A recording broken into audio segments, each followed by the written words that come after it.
My name is Johnathan Olson. My mom is behind the camera. I did a book report on Eragon by Christopher Paolini. It was published in 2002. It is of the fantasy genre. It is book one of the 4-book inheritance cycle.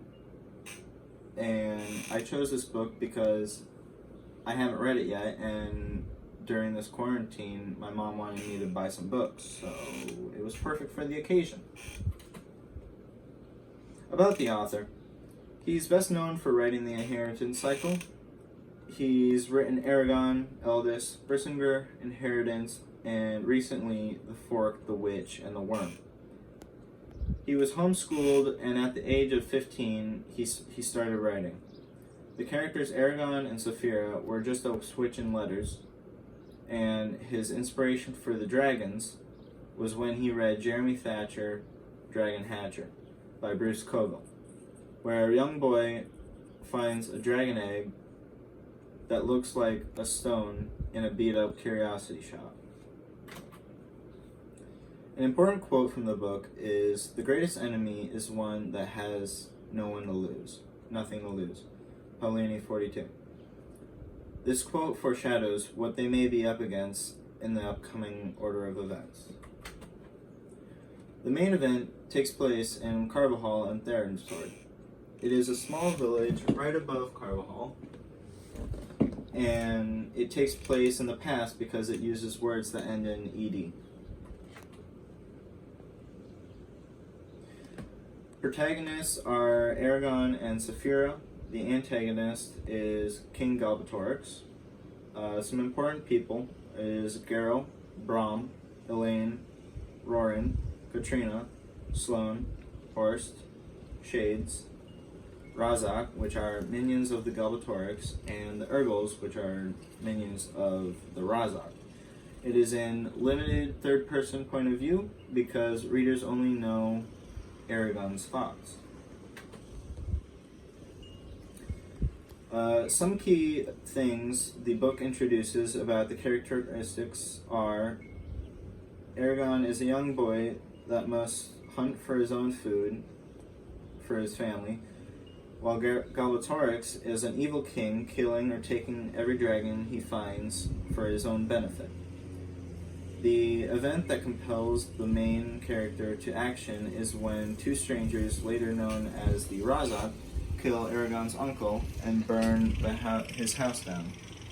He travels Algazia in search for the Razak, and he must stay in hiding and travel to Uvarda, which is a huge group of rebels.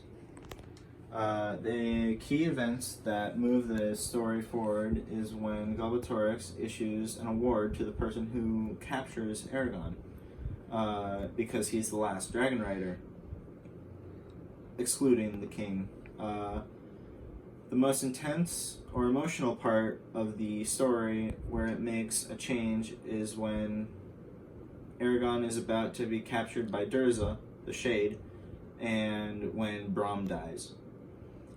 The story is wrapped up when the capturing is interrupted from Saphira and Arya destroying the Star Rose Crystal.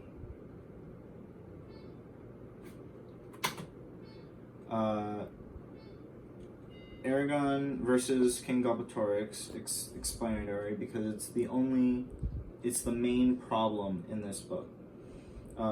It's Eragon versus himself because he blames himself for the death of his uncle.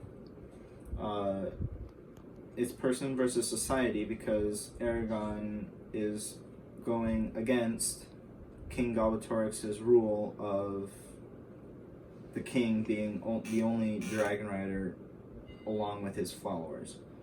And the person versus nature is because the egg hatches and Eragon happens to touch it, which paralyzes him, which also causes the bond of him becoming a dragon rider. And it was person versus fate because someone or something left the dragon egg in the spine for Eragon to find, making it person versus fate. The main message the author wants readers to learn is friends are friends even if they can't be understood sometimes.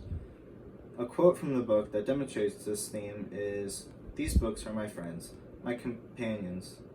They make me laugh and cry and find the meaning of life." Paulini 163. A real-world connection that is relevant today is communication.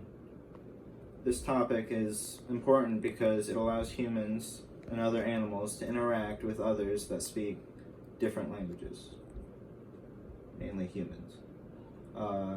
In my opinion, I like the book because it has dragons, and dragons are very cool in my opinion.